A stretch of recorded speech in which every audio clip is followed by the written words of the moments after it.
Welcome to Nasdaq Trade Talks. I'm Jill Malandrino, Global Markets Reporter at Nasdaq. Joining us for this segment, we have Dr. Muddu Sudhakar, CEO of Aisera. He joins me to discuss the market impact of generative AI, the technology behind ChatGPT. Muddu works closely with Microsoft to bring generative AI capabilities built on top of ChatGPT to Microsoft Azure and its enterprise product suite. Muddu, it's great to see you. As always, welcome back to Trade Talks.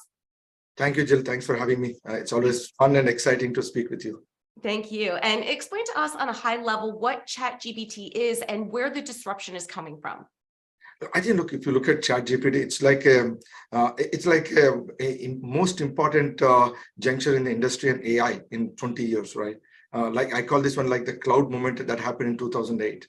The excitement is created mainly because ChatGPT is built on a generative AI algorithms, LLMs, and it made it human-like consumable. Like my kids, my daughter and son are able to use in high school and middle school. It make it a natural human interface to ask any question. What it excites it is because it makes it, the answers are like human-like and also random and probabilistic, right? So and the syntax and the grammar looks like it's almost done by a human. So people are excited because it looks like it's giving answers. It may not be correct sometimes. It may be actually sometimes wrong also. But that's what creating the whole buzz and excitement, and there's a lot of enormous applications of this in the industry. So, Muddu, why has ChatGPT had such success in getting the general public excited again about the potential of generative AI? No, as I said, look, the key is the answers makes it so human-like and interesting and variability. So it looks like a human is answering the questions. The correctness may not be there. It actually, if you see it, sometimes it will be actually not correct. And that's what the people call it hallucination, right? So ChatGPT answers may not be right always.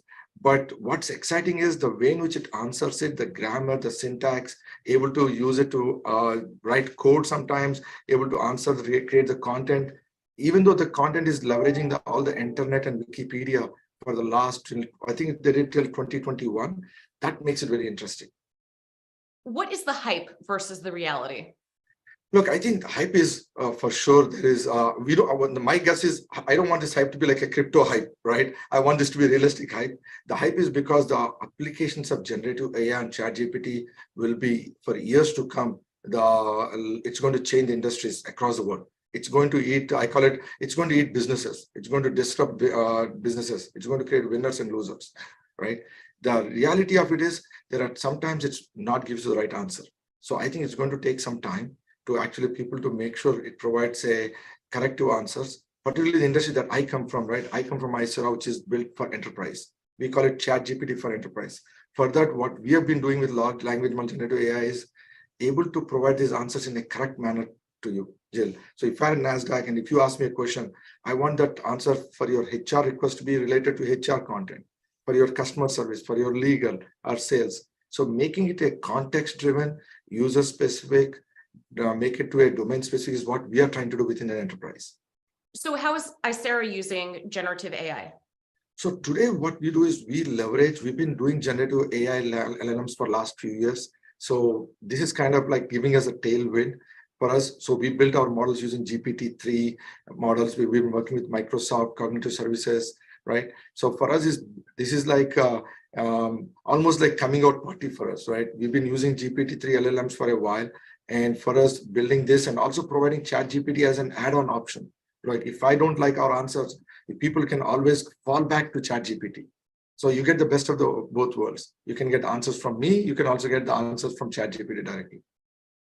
What are some considerations for investors and business leaders looking at generative AI tech, and how can they start to implement it in their organizations?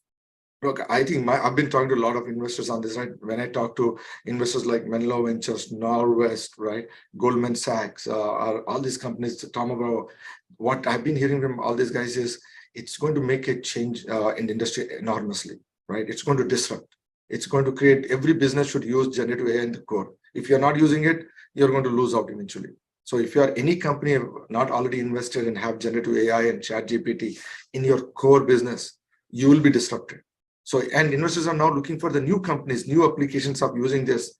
How can I use this to create code? Or how can I solve customer service? Or how can I solve IT operations? How can I solve, for example, people are using it in contact centers. So I think there will be no new companies will be invested both in New York and in Bay Area in Silicon Valley. I think this is like a golden age of AI for me. How far away are we from seeing widespread application? I think, look, we are already doing it. Aisera has been doing it. We've been in business for 5 years. So there is already a lot of application, but this is going to be like cloud. It will be take another 5-10 years, this whole journey. Every year you're going to see better and better results. But it's not like a stage one. I think you're already in a very good area with generative AI and LLMs. And that's the interest that ChatGPT has showcased to industry.